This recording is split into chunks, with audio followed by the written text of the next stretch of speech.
o poder criar, o poder imaginar é também o direito de desejar e sair desse lugar de impotência. Mamilos, mamilos, mamilos. Mamilos. Mamileiros e mamiletes, sejam muito bem-vindos ao Mamilos, esse espaço de diálogo de peito aberto. Eu sou a Cris Bartz. Eu sou a Juva Lauer e hoje prepare-se para uma conversa que cutuca, que incomoda, que faz a gente pensar. Mas antes, vamos para um breve intervalo e a gente já volta. Cris, vamos chamar aqui uma conversa especial só para os dog lovers, só para os amantes de cachorro. Ah, então vai ser comigo mesmo. Porque lá em casa são 3. Tem um pequenininho que late pra caramba, pretinha que é serelepe, que é a média. E a gente tem um tamanho G também que derruba todo mundo em casa. E você mima esses cachorros? Ah, tem mesmo pra mimar. Eu dou a vacina, eu dou a comidinha, levo pra passear e é muito carinho, muito dengo mesmo. E como que tá o cuidado com verme, parasita, carrapato, sarna, pulga? Quando eles chegaram, a gente foi lá, fez a revisão, deu pra todo mundo e aí segue, vida que segue. Uma vez só e deu? Foi. Amiga, esses bichos estão por tudo. Mesmo que você não saia de casa com eles, eles estão na sua casa, inclusive. Por isso que o cuidado tem que ser contínuo. Sério? Seríssimo. Uma calma que não precisa ser complexo. O NexGard Spectra é o único antiparasitário oral 4 em 1. Um tablete por mês e pronto, acabou. Ah, agora eu amei, porque é um só. Agora eu quero ver eles amarem, porque dar remédio pra cachorro é muito difícil. Não se preocupa que eles pensaram até nisso. O tablete é sabor carne que os cachorros amam. Gostei. Agora falta dizer que os mamileiros também vão gostar porque tem desconto. É lógico que tem. É só escanear o QR Code aqui no episódio e deixar o cupom 20NexGard na Cobase pra ganhar até 25% de desconto. Bom, eu vou resolver isso agora mesmo. Resolve aí também. Só lembrando sempre de consultar o seu médico veterinário de confiança. NexGard Spectra é proteção de outro nível. Às vezes eu tenho a sensação que a gente está vivendo um episódio do Cidade Alerta.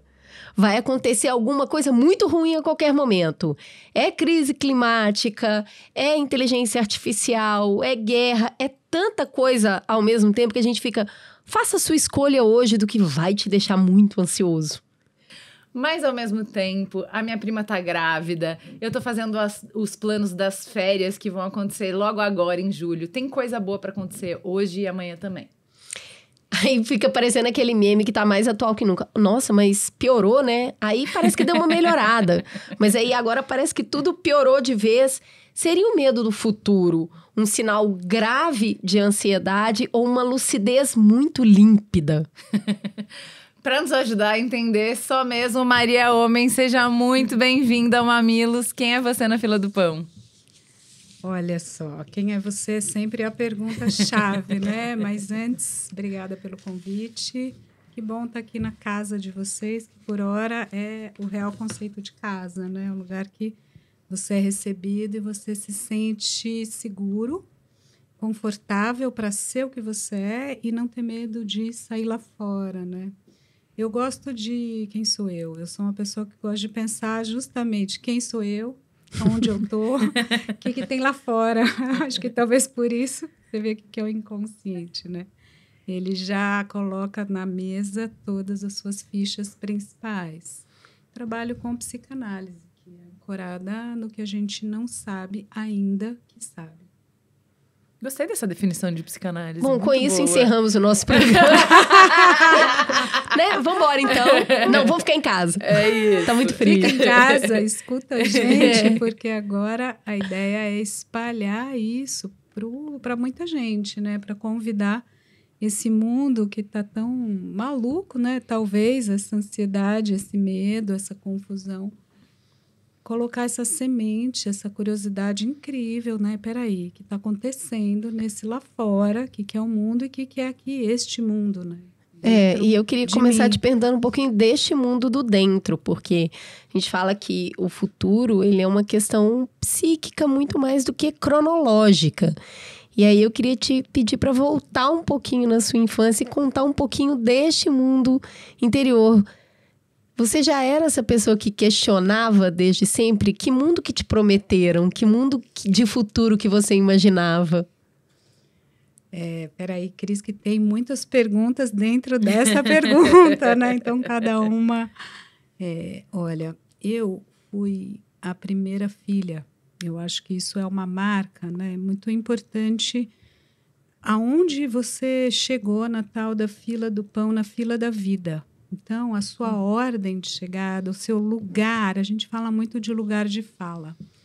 É uma expressão que já é da psicanálise há 100 anos, porque o Freud começou a colocar as pessoas e falar, bom, você fala da onde, como mulher, né? O que é uma análise? É você se escutar a partir do que você diz e de como você diz, de onde você diz e o que fala em você, né? Então, assim, o seu lugar de chegada no mundo, ele é importante. Então, eu fui a primogênita, o que significa que não tinha alguém, irmão, né? Eu fui primeira filha, primeira dos primos.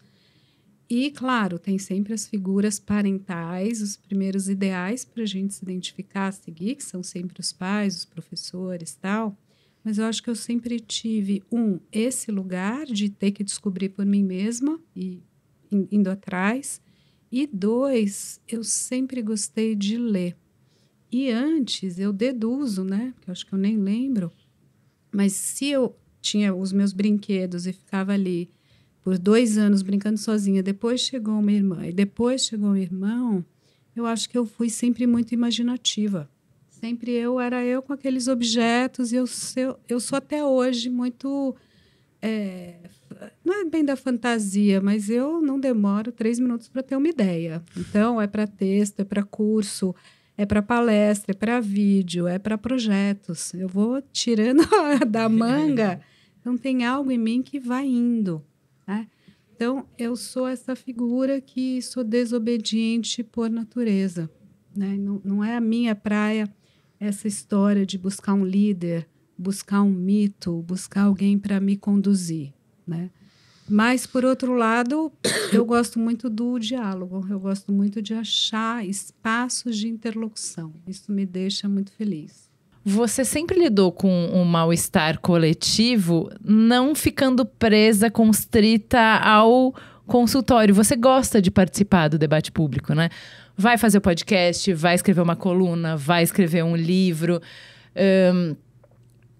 Isso é o jeito que você tem de interferir nesse futuro, de tentar contribuir mais para esse futuro? Sim, isso é o meu delírio. Sem dúvida.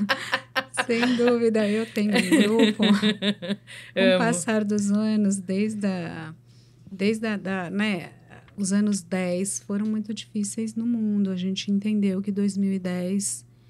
Enfim, eu brinco, né? Não são os Roaring Twenties, né? Não são os loucos anos 20 de 1920, são os louquíssimos anos 2010, em que tem vários... Hoje a gente já está distante o suficiente para entender os efeitos da crise de 2008 e como isso foi desmantelando o castelo de cartas e tudo que a gente vê no mundo. E eu acho que, para mim, em particular... foi cada vez mais um chamado de usar o que a psicanálise pode trazer. É uma ciência, é uma arte, sim. Mas é uma ciência no sentido de você ter ciência de. E qual é o D? Qual é o grande objeto? É o enigma da mente humana, que é uma coisa muito necessária da gente conhecer cada vez melhor, sem assim, projeções metafísicas, ou sem você achar que ou sem você dizer os anjos e demônios que nos habitam. Vamos ouvir, vamos escutar, vamos pesquisar, vamos fazer psicologia social, psicanálise, neurociência. Eu vou em todas as epistemes, porque a gente precisa unir forças e saber, peraí, como a gente funciona? Como a gente descobre? O consultório é maravilhoso. É microscópico, é profundo, é colocar no microscópio. Como eu escrevi, é a lupa da alma. Mas, assim, a junção das pessoas, a psicologia de grupo, ou das massas, ou dos coletivos, ou do planeta, também é objeto da psicanálise. A gente que diz, mas psicólogo, psicanalista, consultório. Não é isso. Não é cada vez menos. É isso, porque muita gente se forma, tem crescido, já é o segundo vestibular mais disputado da USP, depois de medicina. Então, depois da medicina é o primeiro. Uhum. O que é surpreendente, o que é incrível, porque você quer entender o que se passa na nossa cabeça. E que bom. E onde as pessoas estão trabalhando? Nas escolas, nos hospitais. Nas empresas. Nas firmas, enfim, agentes comunitários, nas famílias, com terapia em grupo, com terapia individual. Então, assim, a gente vai mudar o imaginário de que o universo psi é de uma psique intra-individual. E eu diria até que o inconsciente, estou fazendo um curso agora, estou lançando um curso, então estou fazendo uma série de aulas e falei na primeira, o inconsciente é transcendental. Ele transcende. Ele transcende o eu, no sentido de transcender o ego, sim, mas ele transcende o ser, o self, porque ele está aqui. A gente capta, a gente lê o outro, a gente se lê refletido no que é o outro, no espelho, a gente está sempre no entre eu e o outro. A física até está conseguindo quantificar isso, né? Com entanglements de partículas, né? Que é essa paridade que dá quando a gente consegue entrar na mesma sintonia de pensamento, de emoções. Então, tem uma conexão mesmo que vai além do que a gente consegue descrever, a gente consegue sentir, a gente consegue viver, mas essa transcendência, ela inclusive, agora é mensurável. Pois Sim. Agora, quando a gente começa, e eu acho que essa noção passa a partir do que a gente começa a sentir coletivamente, com tanta gente falando, olha, eu tô com medo do que vem por aí, eu tô com medo do que tá acontecendo agora, eu tô com medo de toda essa desorganização. Parece que essa junção de pessoas pensando isso também projeta um futuro que vem bastante sombrio, que vem bastante... É uma desconstrução onde parece não haver um pensamento coletivo de construção a partir daí. Eu queria entender, porque como hoje a clínica se espalha em todos os lugares onde a gente tem encontros para descobrir quem a gente é, a partir desse encontro com o outro. Você está fazendo isso na clínica, mas também você recebe muita gente falando com você em redes sociais, muita gente falando com você na rua, falando com você em eventos. O que você lê nas entrelinhas dessa junção que a gente tem para pensar esse futuro? Ele olha muitas vezes, e por isso a introdução, ele olha no macro de uma maneira negativa, mas no micro as pessoas continuam a fazer pequenos planos. O que a gente está projetando e o que a gente está vivendo? Aí vamos dizer que esse poderia ser um dos maiores desafios, né, para a gente hoje. Assim, contemporâneo é a gente ter a coragem de sonhar e de projetar e de fazer. Essas três etapas, né? Então, acho que a gente precisaria cada vez mais ousar imaginar, porque o nosso imaginário está sequestrado. Exatamente. É um sequestro do seu direito de sonhar, de pensar, de dizer, peraí, agora, vamos dizer, como civilização humana, agora que a gente está cada vez mais se apropriando que a história é feita por nós, né? Então, a gente tinha um paradigma transcendente divino. Eu nasci homem, nasci mulher, né? Alguém decidiu que eu sou. Aí a gente, desde a modernidade, uns 500 anos, a gente fala, não, peraí, a gente se faz, né? Como assim, sangue azul? A gente construiu sistemas de pensamento que organizam as pessoas, as partículas, os animais, escravizam, oprimem, criam hierarquias, constroem insígnias fálicas, enfim, qualquer jeito que você queira descrever isso, a gente que faz. Então, somos responsáveis. Não é um dado da natureza, né? Não é um dado nem da natureza, do nem destino, do divino, deuses. Nenhuma transcendência além da nossa, que assim, somos seres, estamos fazendo. Então, como que a gente vai fazer? Isso foi a modernidade, isso é o iluminismo, vamos fazer uma arena democrática, o Estado de Direito, vamos fazer escola, justiça social, enfim. Só que esse projeto, ele é ambicioso, ele é complexo, é difícil E agora que a gente está cada vez mais entendendo, não se nasce mulher, torna-se mulher, quais os mecanismos para fazer o feminino, o masculino, fiz livros sobre isso, a clínica, como você se transforma, tal, é como se a gente, muito rapidamente, fosse para uma posição de desimplicação. Porque a gente fala, nossa, oi, ai, é tão difícil que, assim, quem sou eu? O que eu vou fazer com essa tal liberdade, como diria o filósofo Alexandre Pires? ou assim, o meu poder, ele é tão menor. Então, assim, 2 exemplos, até um para contrapor o outro, assim, recentes. Eu sempre estou muito atrasada para entregar um monte de coisa que eu estou devendo. Então, eu já relaxei quanto a isso, né? A gente conseguiu um horário aqui. Ou eu tenho que fazer um texto. Então, eu tenho que fazer a orelha para um livro de um amigo que eu prometi faz meses. Literalmente, eu estou muito atrasada, mas eu falei, desculpa. Coelhinho da Alice. Eu não consigo.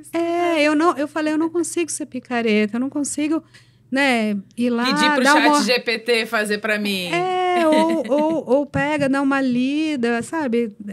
Sem querer criticar muito a academia, mas assim, se eu sou chamada para uma banca, eu leio a tese, eu vou lá, desculpa, eu parei de aceitar porque eu não tenho nem tempo. Que eu levo muito a sério. Porque eu levo a sério. Mas assim, essa orelha que eu também não aceito, não consigo, não tenho. Essa em particular, vou fazer.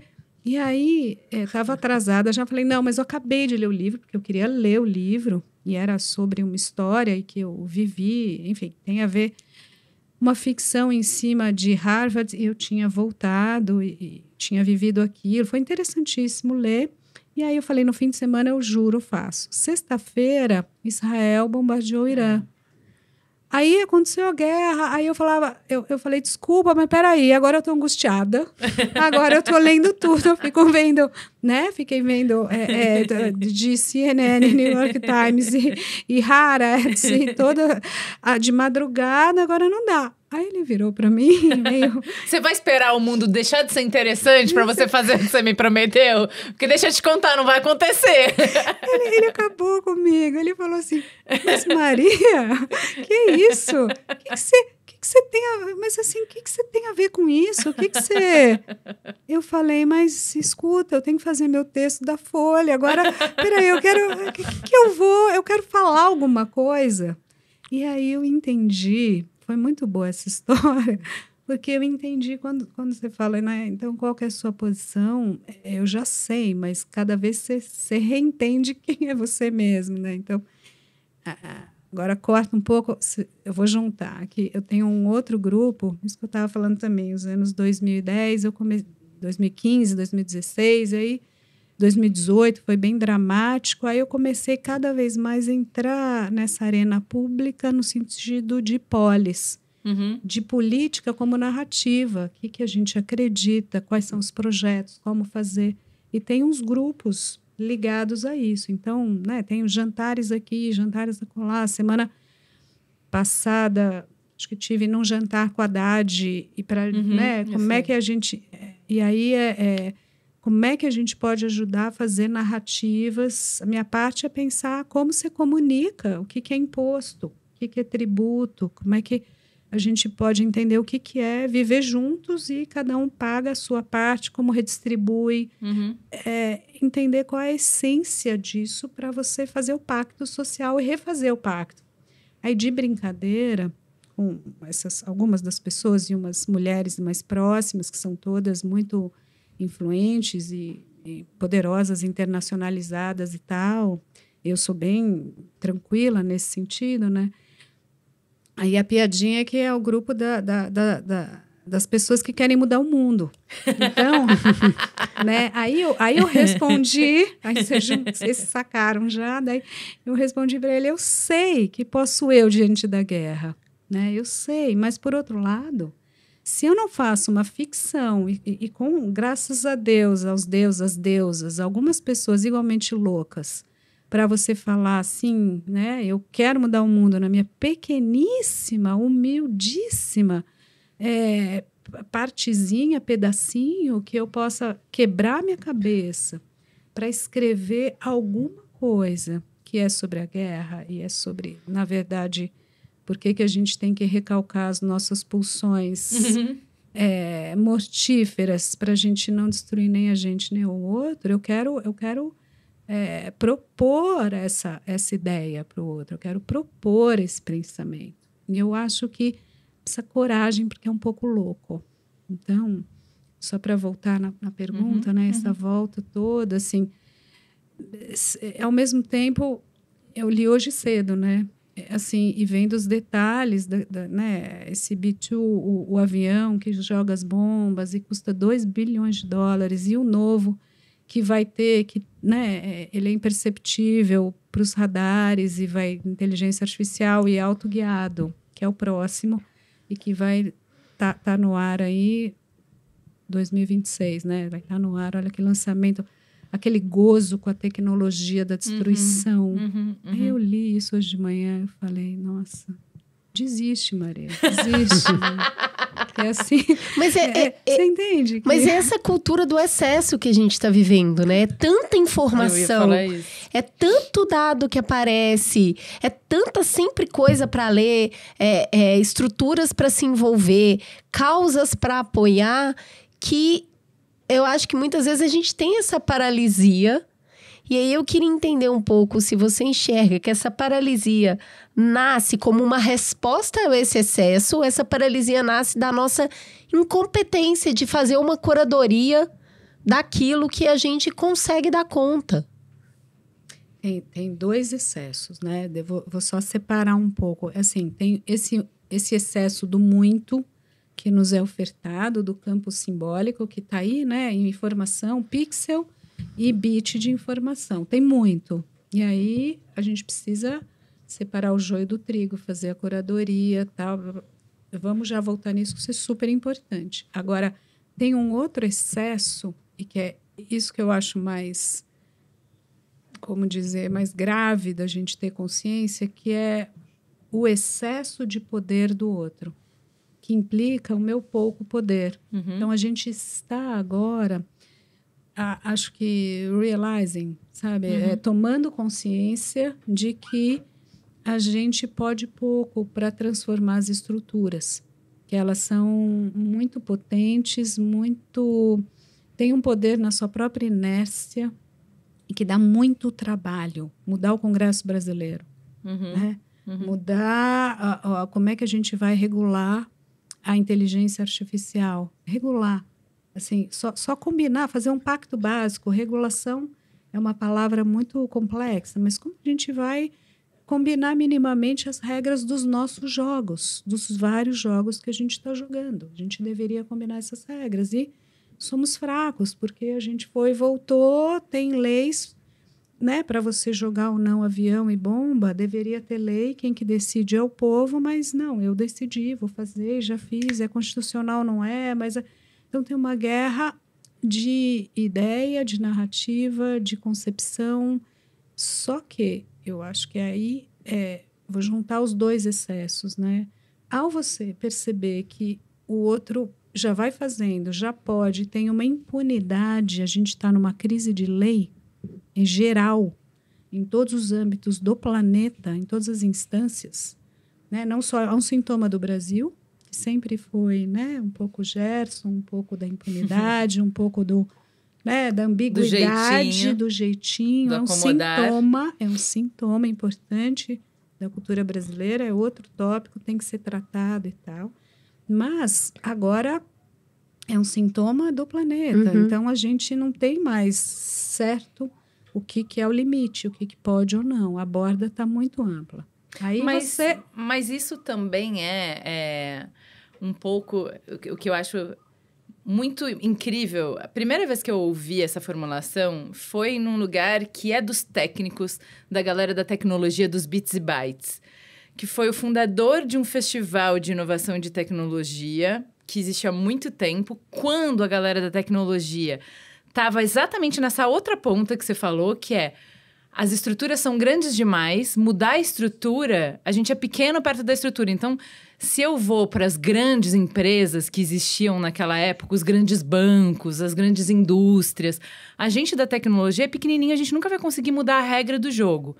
Corta 20 anos depois, eles dão as cartas. Muitas dessas grandes empresas, das 100 maiores, quebraram e eles são os que estão transnacionalmente criando as regras. O cara que estava lá nesse início, que fez esse festival, que juntou essa cultura, esse caldo de cultura, ele olha para todos esses fundadores e fala assim: é a primeira vez na história da humanidade que a gente tem uma crise de imaginação. Que é, primeiro a gente falou, já pensou se a gente pudesse voar? E aí a gente foi atrás dessa tecnologia, do como fazer. Agora a gente tem mais tecnologia, coisas que a gente pode fazer, do que a gente tem capacidade de imaginativa de saber como lidar com essas coisas. E aí ele fala, gente, cadê o pessoal de humanas? Porque tecnologia não é bits e bytes. Tecnologia política, tecnologia social, tecnologia, lá, chama tua mãe, do direito. De como é que a gente pensa a partir de outras premissas, a partir de um outro mundo. A gente foi capaz de criar um mundo que a gente não é capaz de imaginar, essa crise imaginativa, pensando em futuro. Eu tive aqui no Mamilos uma crise quando eu falei assim, gente, olha só, a gente já criou a tecnologia do carro elétrico e a gente não foi capaz de, antes dessa tecnologia, imaginar uma cidade sem barulho, sem o ruído do carro a combustão e uma cidade sem poluição. Entende? Porque tem vários desafios políticos e econômicos de eu conseguir trocar toda a frota. Mas em termos de tecnologia, já existe. Eu sequer pensei coletivamente de... Gente, imagina, no futuro, as cidades não vão ter poluição. Isso não existe, isso é uma coisa do passado. A gente já resolveu esse problema tecnologicamente. Tá faltando esse desejo, esse pensar. E acho que nunca antes na história da humanidade a gente teve dificuldade... Conseguiu fazer mais do que a gente consegue pensar. O que está acontecendo? Eu acho que a gente... Então, para juntar as pontas que a gente estava abrindo aqui, a gente pode agora se autorizar a sonhar pela gente mesmo. Que a gente sempre imaginou e sempre delirou, sempre pensando no fantástico como se fosse muito além de mim. E ele é mítico. Alguém, em última instância, vai me conduzir, vai pegar a barca, eu vou voar para ir para cá ou para lá, sempre supondo alguém que desejaria por mim. Alguém que estaria, por exemplo, me avaliando, me avalizando, inclusive. Se eu vivi bem minha vida e se depois eu vou para o céu, eu vou para o inferno, como é que é? Eu estou sempre supondo um grande outro. Né? É um conceito do Lacan, mas... É um conceito também para a gente pensar o outro, a alteridade estava muito inflacionada. E agora, para a gente conseguir realmente pensar e criar, você tem que se colocar como adulto, se colocar como sujeito, se colocar como aquele que pode sonhar, que pode instaurar e que tem o direito de fazer isso. Então, acho que essa diferença de potencial, ela tem que diminuir esse excesso de poder do outro, o excesso de conteúdo. O outro dita demais a pauta. O outro fala muito, o outro pode muito. Então, o meu espaço vai ficando aqui. Não dá. A gente está fazendo isso de outro jeito, sem os deuses barbudos. Né? A gente está fazendo parecido. Então, a gente precisaria, né, desconstruir esse grande outro e se... construir, e não só individualmente. Aí que está. Acho que a chave básica agora é a gente entender que realmente uma andorinha não faz verão. Precisam de algumas, de várias, mas que sim, vai tendo um movimento que a gente não sabe nem na física como é que algumas poucas partículas vão ganhando tração e vão fazendo a onda girar. Então, a gente precisa fazer esse comum. Né? É um significante tão, que apanha tanto, comum, comunismo, comunitário, né? Parece... Mas acho que a gente tem que fazer essa virada que é fundamental do paradigma do indivíduo para o paradigma do comum. É o território do comum, porque os nossos problemas são comuns. O ar, a poluição, a crise climática, o crime organizado é transnacional, é global. A inteligência artificial são redes que vão fazer as formas de relação e de trabalho ruírem de uma maneira que é comum. Uhum. É isso que a gente... qual é a minha parte? Ela é pequena, mas e a nossa? Nosso grupo aqui, 3 mentes fazendo e algumas pessoas para tornar isso possível, mas vai reverberar para centenas de pessoas, eventualmente milhares de pessoas que vão... Nossa, peraí, com quem que eu posso me juntar? Com outras 3. Vamos fazer outra célula? Então, agora eu já estou numa tática guerrilheira. Vamos fazer células, vamos lá. Eu acho que por isso que eu volto ao excesso, porque para eu entender que é um comum, eu preciso encontrar onde está o ponto de conexão nesse comum. Para que eu possa desejar o mesmo que esse outro está desejando e que esse outro também compactue do desejo comigo. Mas hoje, ao mesmo tempo que eu estou formando esse eu que deseja, eu preciso entender e me conectar com o desejo desse outro. Numa sociedade hiperfragmentada e extremamente desigual como a nossa, complicado fazer isso.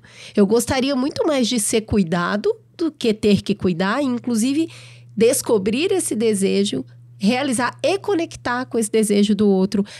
Por isso eu volto ao excesso, porque se você está lendo sobre uma guerra que está acontecendo no Oriente Médio e eu estou lendo sobre reforma trabalhista nesse momento para regulamentação do trabalho aqui, difícil eu achar conexão entre o meu desejo e o seu, embora ambos estão cuidando da nossa existência.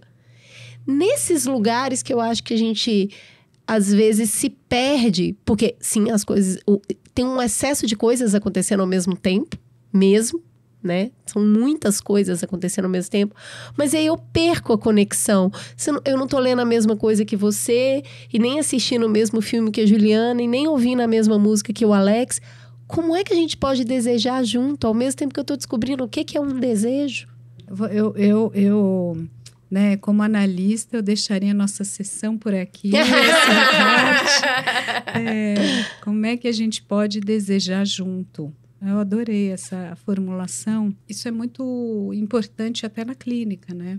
E na vida prática nossa, e no casamento, na família, no trabalho, o tempo todo, é isso que a gente está respondendo, com consciência ou não, de que essa é a pergunta. Por quê? Porque quando a gente combina, olha, a gente vai ter uma relação aberta ou fechada, a gente está querendo não só coibir a gente ou coibir o outro, ou tem ciúme, traição, ou fidelidade, ou posse. A gente está tentando achar, até quando a gente abre, com o intuito de que a gente possa manter a chama do nosso desejo em comum o mais duradoura possível, né? Então, o tempo todo, a gente tem esse objetivo, ele é comum. Então, eu faria assim, ó, como proposta prática, que agora eu já estou, né? O meu universo proposta de guerrilha. Eu tô sabendo que eu gosto de transitar nas ideias e nos conceitos e nos critérios, no macro. Mas, cada vez mais eu falo, nossa, pera, vamos ancorar. Aterriza, baixa, vamos. Porque, assim, na prática, e agora que ando, né, nesses grupos e trabalhando em Brasília e fazendo consultoria e palestra em empresa e tal, você fala, peraí, tudo bem, é lindo, mas o que é liberdade aqui, agora? O que seria criação? O que seria pulsão? O que seria limite? Então, na prática, eu tenho aprendido a fazer uma distinção que é assim, o que é que nós todos desejamos como espécie humana? E qual seria a melhor forma, nós humanos, da gente sobreviver o maior tempo possível neste planeta, que eu particularmente acho maravilhoso. Eu acho que a vida é uma dádiva, é da ordem da graça, é esse planeta. Eu não tenho assim, sonhos de Marte, ou acho interessantíssimo as grandes navegações galácticas como descoberta, como vamos lá descobrir os anéis de Saturno, acho poético, mas assim, para viver, o milagre da vida se deu nessa conjunção da distância do Sol com esses gases. Não é nem tão quente, nem tão frio, então vamos preservar. Se todo mundo estiver de acordo com isso, aí você vai discutir melhor, tudo bem, Foz do Amazonas, petróleo, vai drill, lembra o Trump, você vai perfurar, você vai fazer o quê? Vai taxar ou não a eólica, a solar, mas calma, tudo isso é secundário se todo mundo está de acordo que a vida é aqui, é agora, neste planeta, da melhor maneira possível. Se a gente concorda com isso, a gente tem muitos cérebros e muita tecne. A gente tem técnica, a gente tem tecnologia, vamos, né? E a gente tem dinheiro. Exato. O preço desses Recursos, aviões, dessas bombas. E eu, agora que ando entendendo um pouco melhor dessas redes de economia, quando você vai entender política, você entende onde follow the money. Então, os fundos que sustentam grandes corporações, assim, tem trilhões. Se até o BTG, um banquinho brasileiro, banquinho, né? Tem trilhões. Então, assim, tem fundos com trilhões de dólares. Numa pequena guerra, você queima bilhões de dólares. Então, a gente não tem fome. Não tem fome. Mas é para tudo é isso. Por isso que eu estava te provocando para a inovação científica, tecnológica que acontece para Bits e Bytes e não acontece para a gente imaginar uma outra lógica que ordene os recursos, os esforços e para onde está indo a nossa energia, para onde está indo a nossa intenção, né? Porque quem organiza isso, já que você trouxe para a mesa, não é Deus, né? Não é o cosmos, não é o destino. Se é a gente que está fazendo isso, por que é de um jeito que não acomoda, que não interessa a grande maioria das pessoas? E aí é isso, eu lembro de, sei lá, uma mesa, não lembro onde é que a gente estava, que falou assim, porque vai acabar o trabalho. Peraí, falta ponte para construir? Já construíram todas as pontes que precisava? Assim, por 1000 critérios que você imaginar, trabalho não está faltando. Pode estar faltando emprego, renda. É um jeito de organizar a sociedade para que as pessoas façam o que é preciso ser feito. E que elas sejam remuneradas por isso. Mas isso é imaginação. Isso é inovação. Isso é botar essas cabeças para pensar e falar assim, tá bom, a gente organizou desse jeito. Da mesma maneira que o Einstein veio e falou, opa, então, né, Newton, né? Ótimo, o que ele fez continua valendo. Então, só que não é mais assim. Não, mas como que não é? A gravidade existe. Então, sim, mas também não, né? Então, o que valia até hoje continua valendo e também não vale mais. Agora a regra é outra. Esta mesma inovação, para o social, para o econômico, para o político, cadê essas pessoas? E cadê todos nós para organizar? Porque toda vez que a gente fica nesse apavoro de que, bom, o fim do capitalismo é o fim do mundo. Não tem nada mais depois. A gente inventou uma coisa, uma máquina de destruição, que era um crescimento exponencial infinito, dependia disso. E a gente chegou no limite dessa proposição. Depois desse limite não há nada demais. Não, amore. Você inventou isso, inventou outra coisa. Aqui, mas eu acho que a gente não conseguiu chegar no acordo do que ela está propondo. Que o planeta é esse aqui e que a gente quer conservar vidas.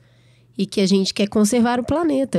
Me parece que esse acordo está fechado, assim. Não, esse acordo não está fechado. Eu vou complementar agora, juntando aqui, que assim, esse é o planeta, né? A gente tem essa conjunção rara, né? Acho que tem que cair a ficha da excepcionalidade. Desse milagre da vida, e sem nenhum apelo metafísico. É físico, é metafísico no sentido de que, olha, né, nos foi dado, então receba. Acho que todo mundo, eu vou fazer lá minhas imersões de dança e a natureza, então eu tenho um pouco, eu sou zero mística e metafísica nesse sentido, mas eu tenho essa conexão trans e meta e transcendente com esse cosmos e essa natureza. Eu acho que assim, isso é urgente, claro, é meu, é pessoal, mas acho que todo mundo poderia ter de qualquer maneira, mesmo que você não precise entrar na água ou na árvore ou na floresta, na mata, né? Mas que seja o ar que você respira e a consciência de que é um globo. Então, essa globalização é um globo. E ele é um globo também para as formiguinhas bípedes que somos nós, porque a gente tem teias de migração, de refugiado, de circulação nessa bola que gira. Como é que a gente vai acomodar essas pessoas? E agora a gente ainda está complicando com os animais, porque a gente entendeu que se a gente mata muito, escraviza muito, faz eles se reproduzirem muito com muito hormônio, né? Se você pega a granja... Você está aumentando os problemas ao invés de diminuir, eu tô percebendo. Sim, mas porque é ultra complexo, mas ou você entende como é que você está fazendo as redes... É que o que você propôs como uma coisa comum não me parece fechado. Não que é fechado. Tem gente que não quer conservar esse planeta. Eu vou chegar aí, calma que eu tô chegando. Que é o seguinte, a gente precisa conservar o planeta, os animais todos, nós incluídos, pensando nas redes de poder dos humanos sobre todos os outros, porque se você explora demais a galinha, a vaca e dá muito hormônio, faz crescer muito rápido, e você vai se colocar com muito hormônio, com muita proteína, com muito antibiótico, com muito plástico, com muito metal, com mercúrio, o jeito que você está criando peixe, os suínos, os bovinos, tal, e você está fazendo vírus. Então, a gente tem pandemias.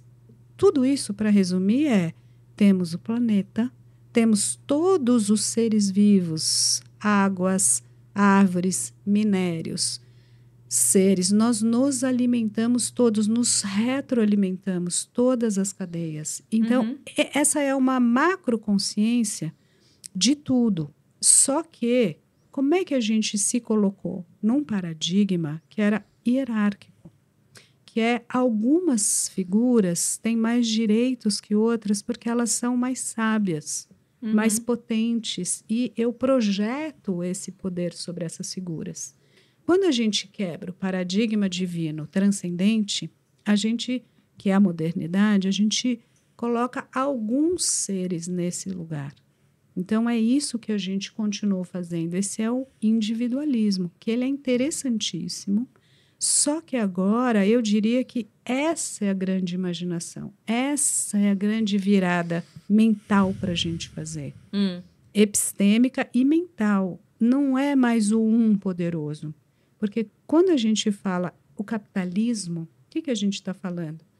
Vamos aí, galera, compete, os melhores vão estar aqui. E o jeito que a gente interpreta o Darwin é a vitória dos mais aptos, o que não é bem isso que o Darwin falou. Então, o século XXI, eu acho que a gente tem que mudar a maneira da gente se colocar. Não é deixar que o capitalismo vá indo e deixe os mais ricos, então, comprarem as instâncias políticas para elegerem, para manipularem as bancadas. Ainda quem é que pode mais, quem manda mais. É o Dá para ver? É um paradigma do indivíduo mais forte, mais potente, e que a gente concede saber, poder, e que, no fundo, talvez a gente tenha instâncias mentais primárias, profundas, arquetípicas, que a gente louva. Então, todo o meu trabalho, eu acho que o nosso trabalho em geral é de conscientização. É de conscientização e de convite para mudar esse paradigma.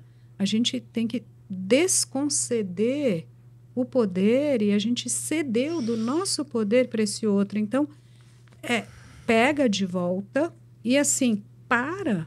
Não é porque você tem mais indústria, mais dinheiro, mais poder que você, então, vai decidir onde você joga a bomba e onde você vai perfurar. Calma, a gente tem que empoderar cada vez mais todas as instâncias coletivas. Senão, eu não sei nem se vai dar tempo. Eu espero, entende? Eu não... É claro, a gente está fazendo um programa inteiro de futuro, não quero eu sabotar o nosso próprio projeto, entende? Mas, assim, acho que tem uma sensação de urgência para ir. Mas não é sabotagem. A gente perguntou para o William Ury se ele era pessimista ou otimista, e ele falou, acho que na direção do que você está falando, que eu sou possibilista. Eu vejo tudo que pode dar errado, que é o que você está falando, não sei se vai dar tempo, porque olhando tudo que pode dar errado, talvez não dê. Mas eu vejo o que a gente tem na mão para fazer dar. A gente tem que fazer dar, que é isso que você está falando. A gente tem na mão, dá. É que eu acho que a gente continua falando muito no etéreo, né? Quando eu vou tirar poder de quem hoje está no poder, eu corto muito na minha carne.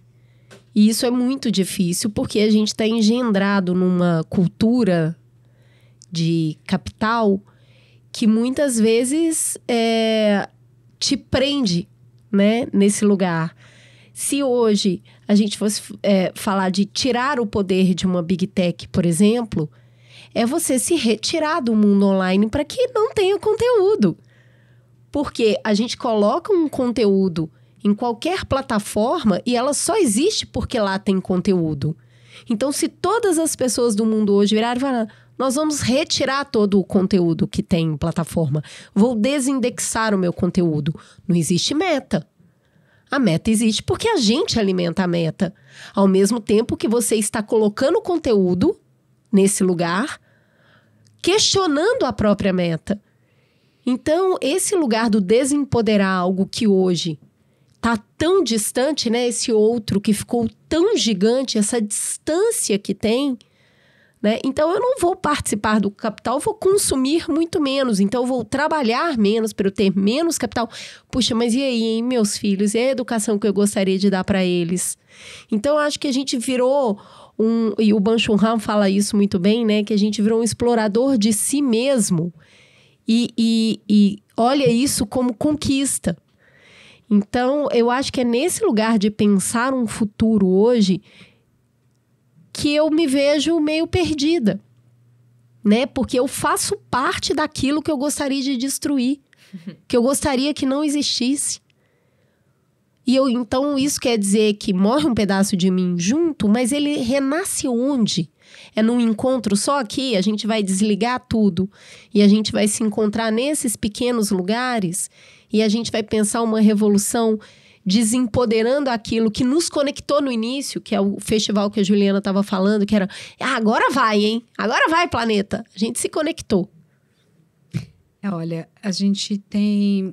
Esse é o grande paradoxo, né? Como é que você mata o bicho que te alimenta e que te estrangula?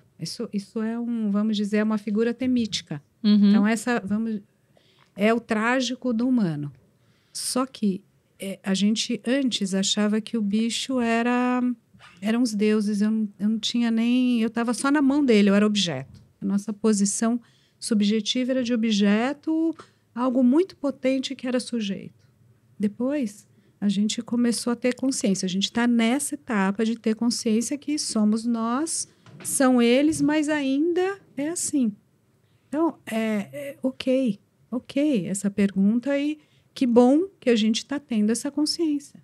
Agora, como fazer para, então, destituir o altíssimo poder simbólico e material que a gente concedeu para esse grande outro?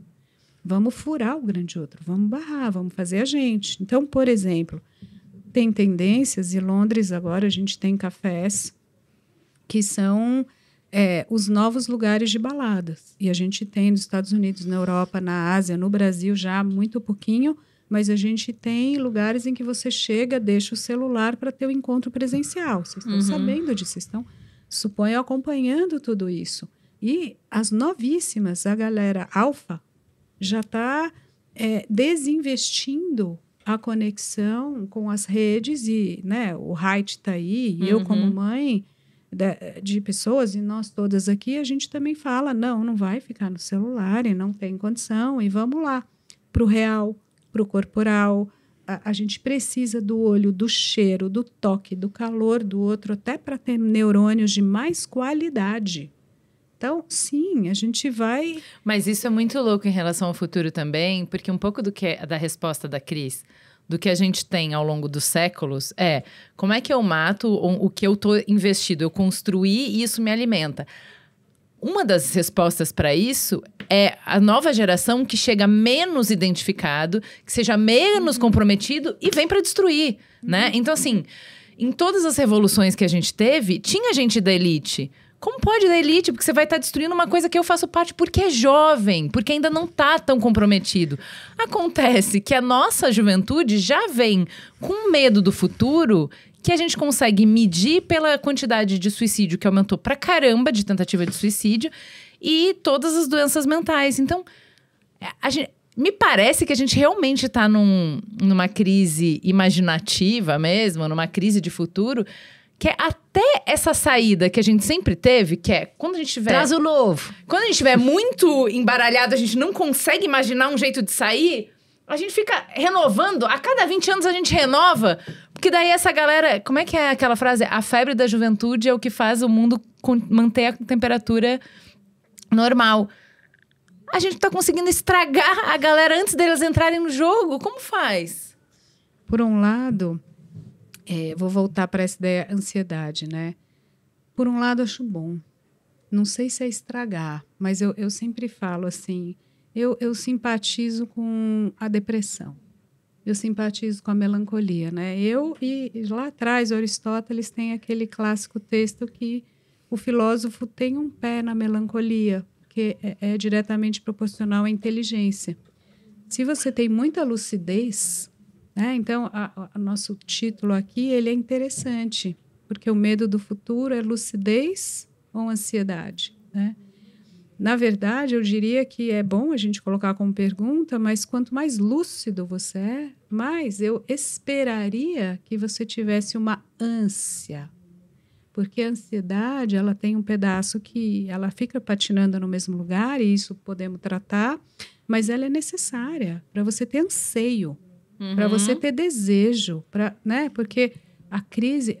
O poder criar, o poder imaginar é também o direito de desejar. E sair desse lugar de impotência. Isso que eu estou fazendo essa defesa aqui parece quase heróica, né? E em parte talvez seja um pouco, mas assim, na verdade, nos dominaram com essa ideia de que o nosso lugar é de impotência. É mentira. O que eu estou querendo dizer é assim, não... E se coloca um monte do excesso, um monte de lixo em cima de você, isso é novas formas de controle?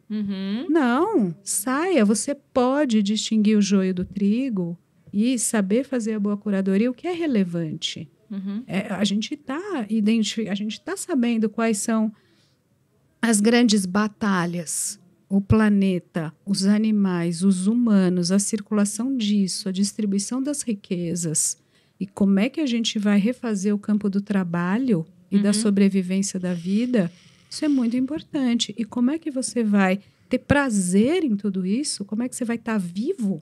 Né? Como é que não vão te adoecer, te tirar justamente o desejo, o tesão, a vontade de estar aqui? Não é zumbi. Não é pelo medo, pelo caos. Tudo isso entende? A paranoia constitutiva do humano habilmente manipulada, não, recusa isso. Recusa o medo, recusa o ódio, recusa a impotência. Não. Eu acho que eu sempre gosto de pensar nas sociedades com um zoom out, e eu acho que a grande diferença, eu acho que o que a gente está vivendo hoje é essa dor de enxergar o dentro. Porque o camponês, ele já olhava para o senhor feudal e para o rei e falava, não tem a menor condição isso aqui, entendeu? Tá muito longe. Tá muito longe. Eu sou um reles camponês, eu sou um ferreiro, eu sou uma lavadora de prato e eu trabalho para o rei. E assim, não tem como eu chegar lá.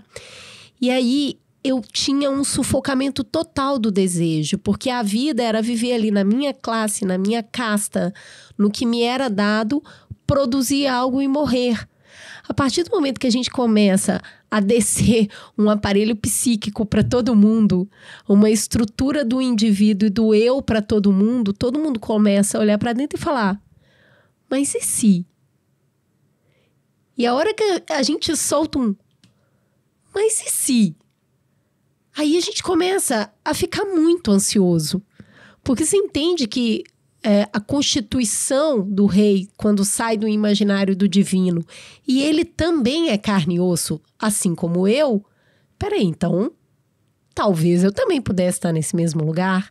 E esse si vai gerando essa ansiedade do criar e do ser importante, do ser reconhecido, que aí eu tenho um apavoro, porque eu acho que a gente corre um risco de sujar essa base, que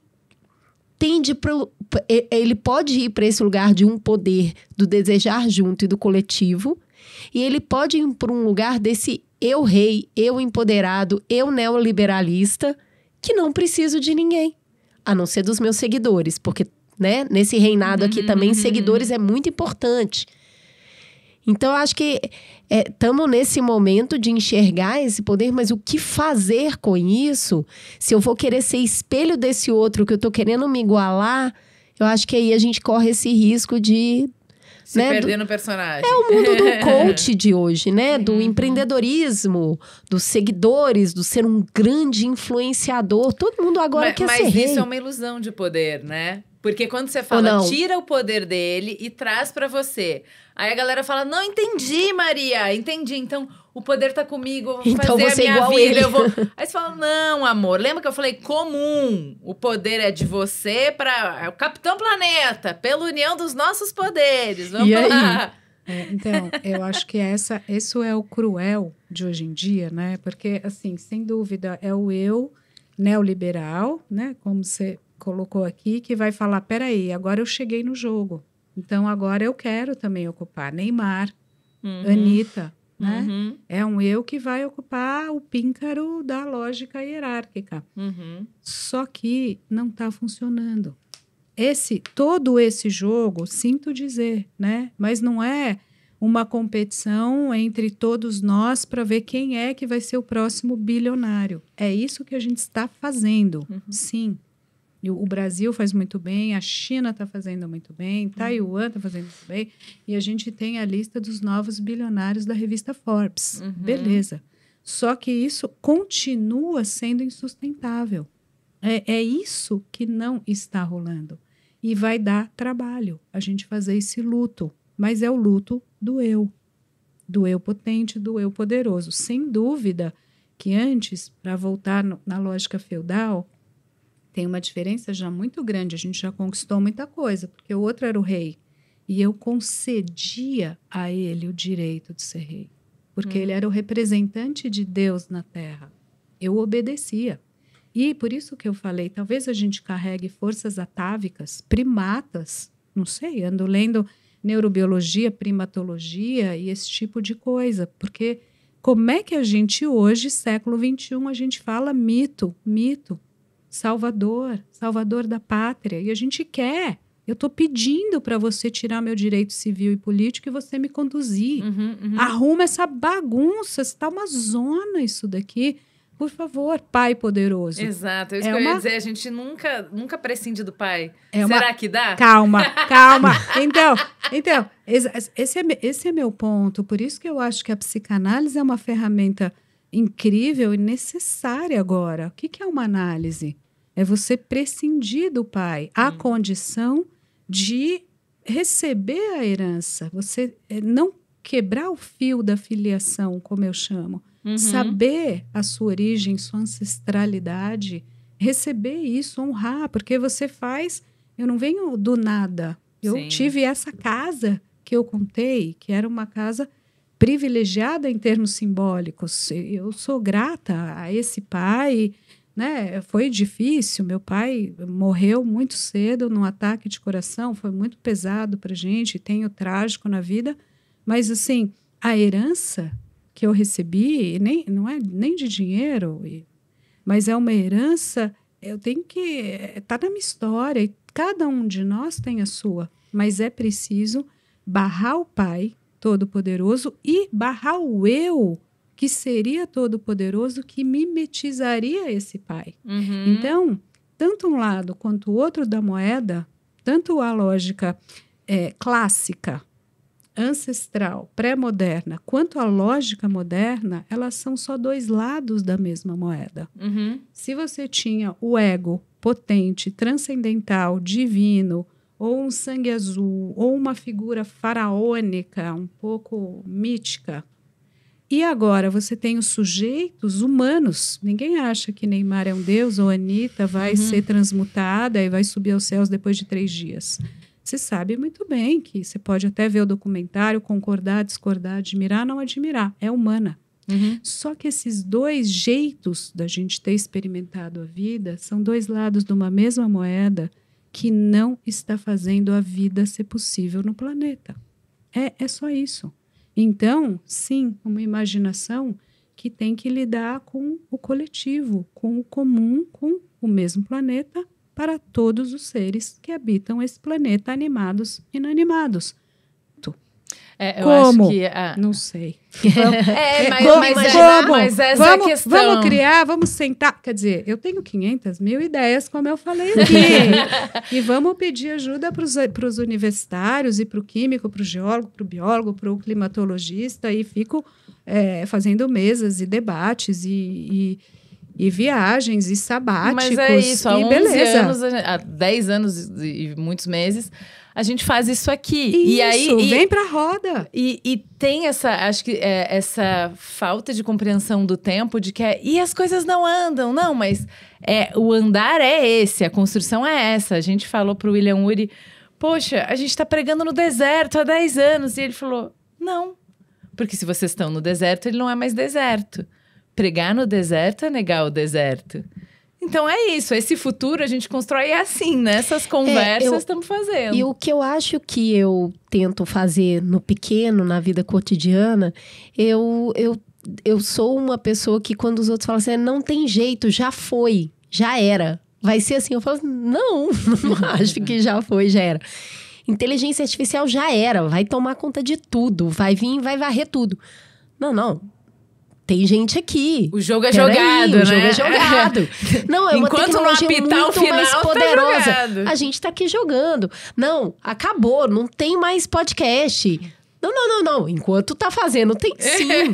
Então, esse conformismo de eu sou pequeno e isso é muito gigante e a concentração de renda é enorme, ela vai te varrer, só se prepara, é que eu acho que deixa a gente na crise do vamos resolver, né? Essa paralisia do é muita coisa, é muito grande, eu não vou fazer. E aí eu acho que cada um que todo dia lê um livro, vai ao teatro, ama, faz a comida do outro, tá mostrando que sim, a gente tá conectado. A gente está conectado nesses pequenos encontros. A gente fez um encontro com a Nanine no teatro e todas as pessoas que estavam lá reverenciando um senhor que é uma grande peça da nossa cultura nacional, elas estão resistindo a isso que fala, não, cada um por si, estamos conectados. Já vem a bomba, porque a bomba está sendo... Não, então é por isso que o paralelo do macro com o micro, tá tudo bem a gente reclamar do macro, inclusive tanta gente que a gente conhece quando tem um problema fala, eu quero um meteoro caindo na Terra. Você já deve ter ouvido essa expressão. Vem meteoro. Eu já vi esse filme, né? Lembra? Lars von Trier? Esse tipo de cinema. Melancolia. Esse tipo de cinema é muito belo, mas é uma posição... muito entreguista. Nossa, né? É a frase que o progressista gosta. Vem meteoro. Então, assim, não vem meteoro, entendeu? Não é para desejar o fim, é para desejar novos começos. Talvez a gente precise desses fins que sejam aí metafóricos, mas a gente vai precisar de novos começos. E eu acho que está muito na mão da nossa geração, como tudo que tem se transformado.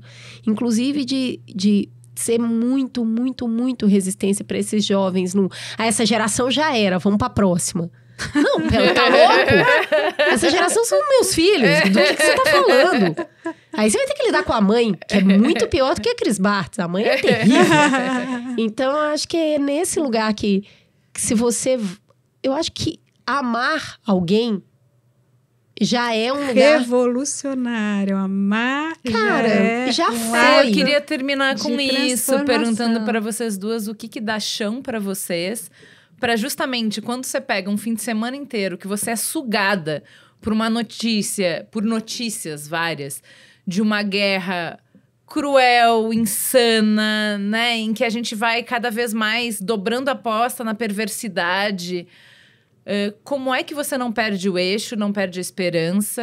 O que te dá chão para continuar, como você falou, sonhando, projetando e realizando o futuro? Eu sou a primeira. Assim, olha, o que é fazer uma análise? É você falar, peraí, o que me causa o desejo? O que me dá chão? Né? Então, eu posso dar uma resposta pessoal, vou te dar. Uhum. Mas eu acho que mais importante para quem está aqui, para quem ouve, eu jogaria a bola. Porque o jogo está sendo jogado, é de todos nós, mas cada um é um jogo sério. Agora ele é seríssimo, entende? Ele é adulto. Porque a gente está no estágio de civilização humana que o que a gente faz não é uma tribo.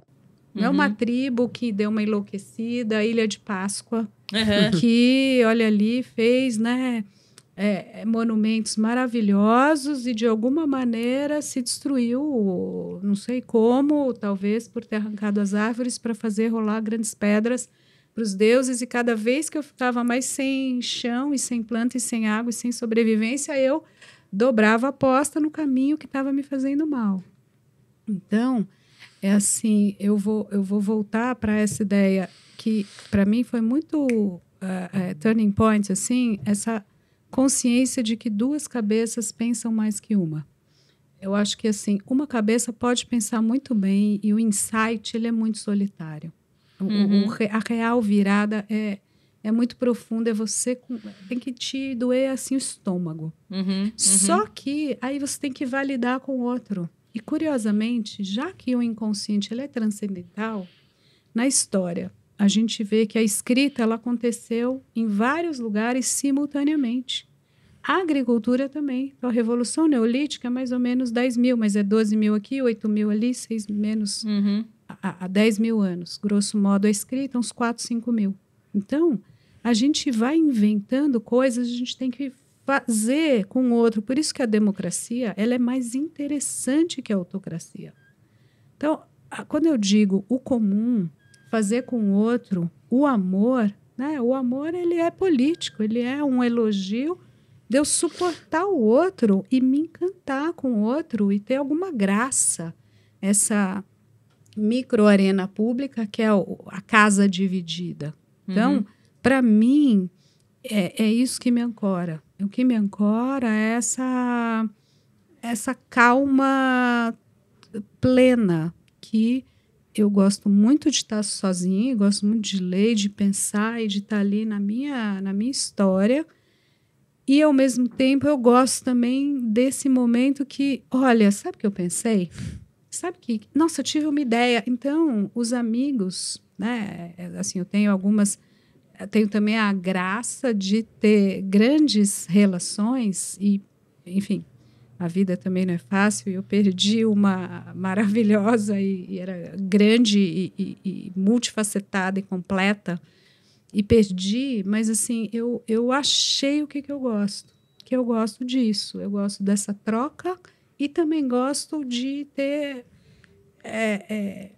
poder bancar essa solidão, essa solitude, como eu chamo. Então, isso sou eu, né? E saber achar esse equilíbrio entre eu estar comigo e tendo, né, meus livros, minhas coisas, minha escrita, meu momento, e também ir lá bater com o mundo, com o jornal, com o livro, com o outro, com a festa, com a dança, com a troca. Cada um vai achar onde é o teu lugar de alimento, porque isso... é o que me alimenta a alma, e não é o excesso. Eu não preciso, né, ter 500 mil amigos ou ler 400 e saber de tudo o que se passa, que é a espuma. E, claro, quanto mais cultura você tem, mais você sabe distinguir o que é espuma, o que é um blá, blá, blá, que não está no pilar. Cada um vai achar os seus pilares, né? Vai achar o que te ancora. É literalmente âncora, pilar, é alguma coisa que te conecta no magma da pulsão, da vida. Você, Cris? O que me ancora, o que me faz pensar no...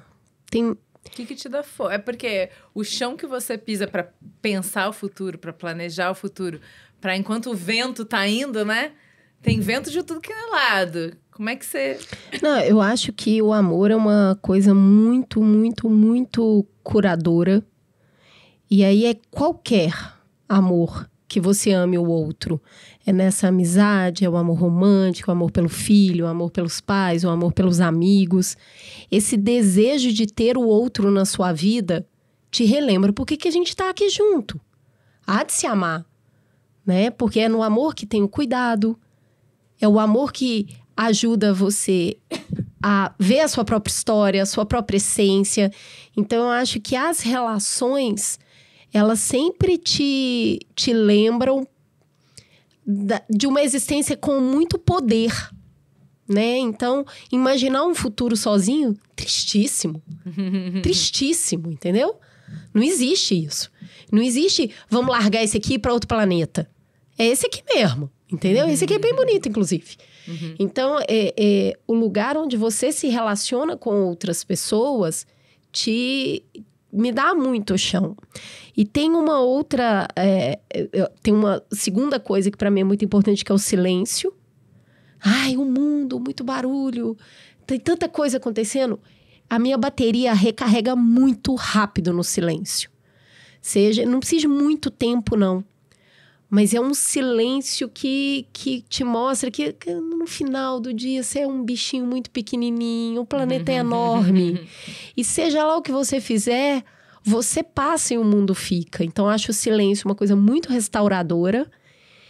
E eu acho que uma coisa muito acessível para as pessoas e que também acho que te dá um senso de importância é se relacionar com animais.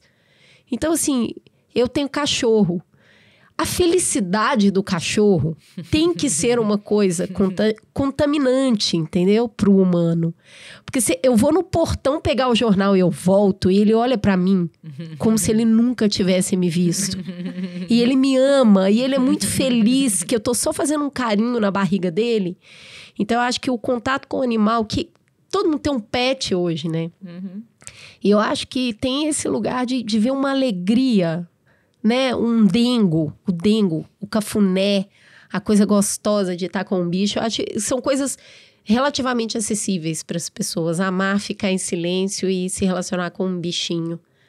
Acho que isso ajuda a recarregar a bateria, a existir, a resistir, a construir um mundo que eu quero que isso aqui exista. E você? Para não repetir o que vocês falaram de relação, porque eu ando muito encantada com os encontros.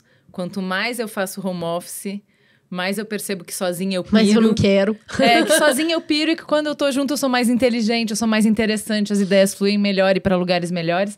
Mas para não repetir isso, eu acho que tem um lance que primeiro, o olhar para o passado. Então, ler coisas do passado e que me fazem voltar para Salomão em Eclesiastes falando, não tem nada de novo debaixo do sol, né?